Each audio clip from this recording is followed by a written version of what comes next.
វិបត្តិទីផ្សារបង្ខំឲ្យក្រុមហ៊ុនថៃធំៗដាក់អក្សរខ្មែរលើសំបកវេចខ្ចប់ជាបន្ទាន់ដើម្បីសង្គ្រោះការលក់នៅកម្ពុជាក្រោមសម្ពាធយ៉ាងធ្ងន់ធ្ងរពីចលនាពហិការរបស់ប្រជាជនខ្មែរក្រុមហ៊ុនយក្សធំៗរបស់ប្រទេសថៃបានសម្រេចចិត្តផ្លាស់ប្តូរយុទ្ធសាស្ត្រទីផ្សារជាបន្ទាន់ដោយចាប់ផ្ដើមបោះពុម្ពអក្សរខ្មែរនៅលើសំបកវេចខ្ចប់ផលិតផលរបស់ខ្លួននេះជាវិធានការចុងក្រោយមួយក្នុងបំណងទាក់ទាញទំនុកចិត្តនិងការគាំទ្រពីអតិថិជនកម្ពុជាត្រឡប់មកវិញបន្ទាប់ពីរបាយការណ៍លក់បានបង្ហាញសញ្ញាក្រហមគួរឲ្យព្រួយបារម្ភយុទ្ធសាស្ត្រភាសាជាតិដើម្បីផ្សះផ្សាទីផ្សារប្រភពពីវិស័យឯកជនក្នុងប្រទេសថៃបានឲ្យដឹងថាក្រុមហ៊ុនភេសជ្ជៈពើកម្លាំងខារ៉ាបាវក្រុមហ៊ុនមីម៉ាម៉ាក្រុមហ៊ុនទឹកផ្លែឈើម៉ាលីរួមទាំងក្រុមហ៊ុននំចំណីល្បីឈ្មោះមួយចំនួនទៀតបានឯកភាពគ្នាក្នុងការកែសម្រួលការវេចខ្ចប់សម្រាប់នាំចេញមកកម្ពុជាការផ្លាស់ប្ដូរនេះមិនមែនគ្រាន់តែជាការបន្ថែមសោភ័ណភាពនោះទេប៉ុន្តែជាការដាក់បញ្ចូលភាសាខ្មែរ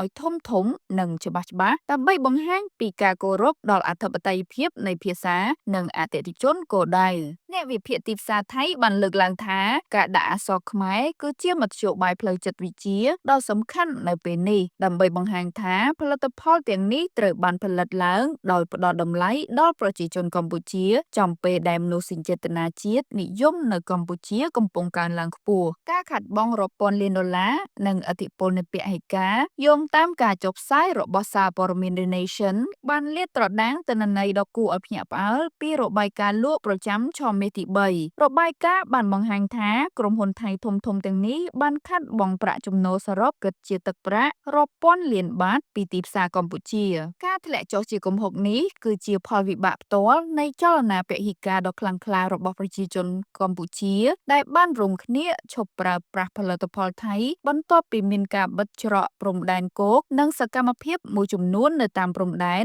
ដែលភាគីកម្ពុជាចាត់ទុកថាសកម្មភាពឈ្លានពានដើមចំនៃចំនួននិងប្រតិកម្មប្រជាជនភាពតានតឹងបានកើនឡើងចាប់តាំងពីមានការរឹតបន្តឹងនិងការបិទព្រំដែនដែលមិនត្រឹមតែប៉ះពាល់ដល់ការលក់ដូរទំនិញប៉ុណ្ណោះទេប៉ុន្តែថែមទាំងប៉ះពាល់ដល់អារម្មណ៍ប្រជាពលរដ្ឋខ្មែរយ៉ាងខ្លាំងចរន្តនៃការអំពាវនាវឲ្យងាកមកប្រើប្រាស់ផលិតផលក្នុងស្រុកឬផលិតផលពីប្រទេសផ្សេងជំនួសវិញបានរីកសាយភាយយ៉ាងលឿនទៅលើបណ្ដាញសង្គមដែលធ្វើឲ្យផលិតផលថៃដែលធ្លាប់តែគ្របដណ្ដប់ទីផ្សារកម្ពុជាជួបប្រទះនឹងការកកស្ទះនៅក្នុងឃ្លាំងតើការដាក់អក្សរខ្មែរអាចសង្គ្រោះស្ថានភាពបានដែរឬទេទោះបីជាក្រុមហ៊ុនថៃព្យាយាមបង្ហាញពីការយកចិត្តទុកដាក់តាមរយៈការដាក់អក្សរខ្មែរក៏ដោយក៏អ្នកឃ្លាំមើលស្ថានភាពយល់ឃើញថាវាមិនមែនជារឿងងាយស្រួលឡើយក្នុងការស្ដារទំនុកចិត្តមកវិញក្នុងរយៈពេលខ្លីប្រជាពលរដ្ឋខ្មែរនាពេលបច្ចុប្បន្នមានជម្រើសផលិតផលក្នុងស្រុកដែលមានគុណភាពប្រហាក់ប្រហែលគ្នា